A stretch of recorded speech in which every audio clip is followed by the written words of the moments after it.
We all want to be the heroes in our children's lives. But what if our daily habits are actually leaving invisible scars? Today, we're looking into a mirror that might feel uncomfortable. I'll share 5 scenarios, including one silent habit that destroys a child's self-worth, and almost every good parent gets it wrong. I am Dr. Nit, and I invite you to discover the truth with me.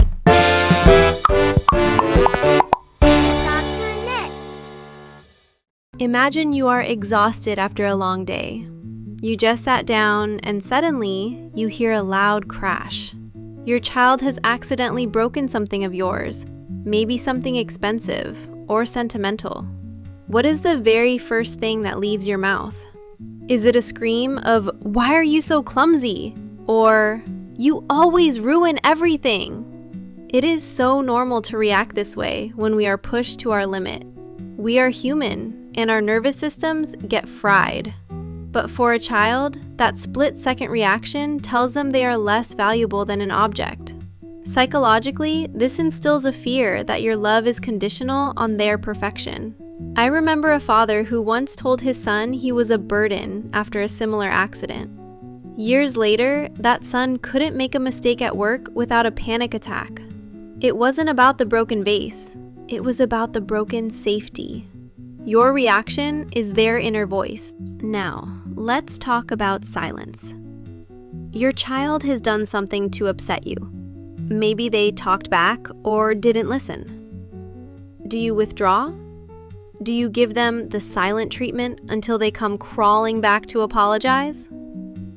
Many parents use silence because they don't want to yell, thinking it's the gentle way to handle anger. But in the mind of a child, silence is the ultimate abandonment.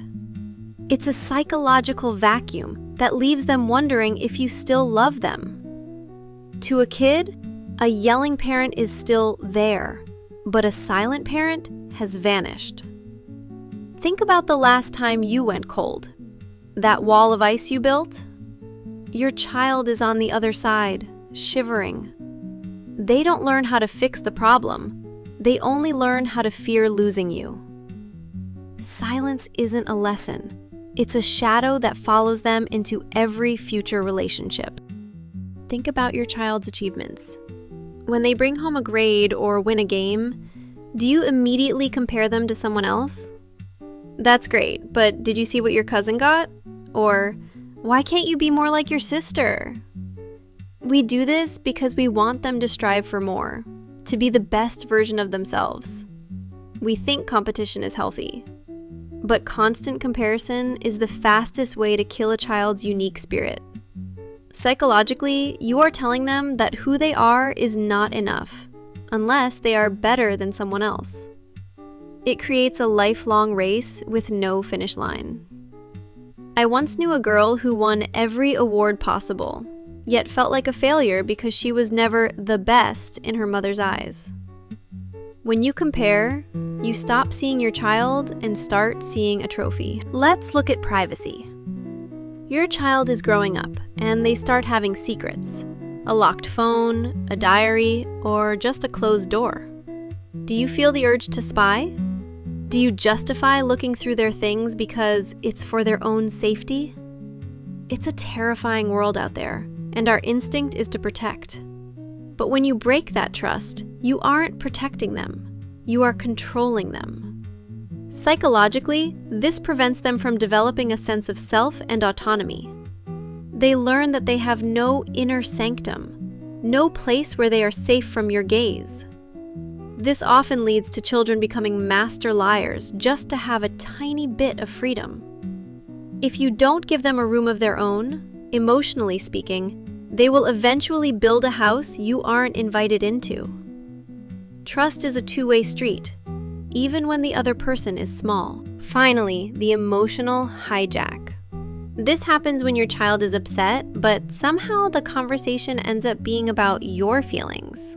They come to you crying about a friend, and you respond with, "You think that's bad? Imagine how I feel after working all day." Or, "You're making me so stressed right now." We do this because we are overwhelmed, but we are effectively telling the child that their emotions are a burden to us. In psychology, this is called emotional role reversal. The child starts to feel responsible for your happiness. They stop sharing their pain because they don't want to upset mom or dad. They become the caretakers of your heart while theirs stays empty. It's a heavy weight for small shoulders to carry. Their feelings are not an attack on you. They are a cry for you.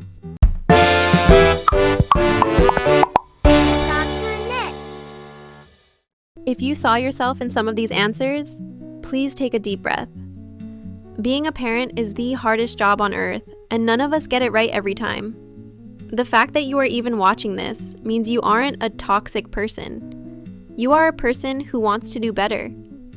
We are all just good enough parents, trying to heal our own pasts while raising the future. I want to continue this journey with you, so please subscribe and join our community of conscious parents. I'd love to hear from you. What topic do you want to see us dive into next? Tell me in the comments. Let's keep learning together. Until next time, be kind to yourself.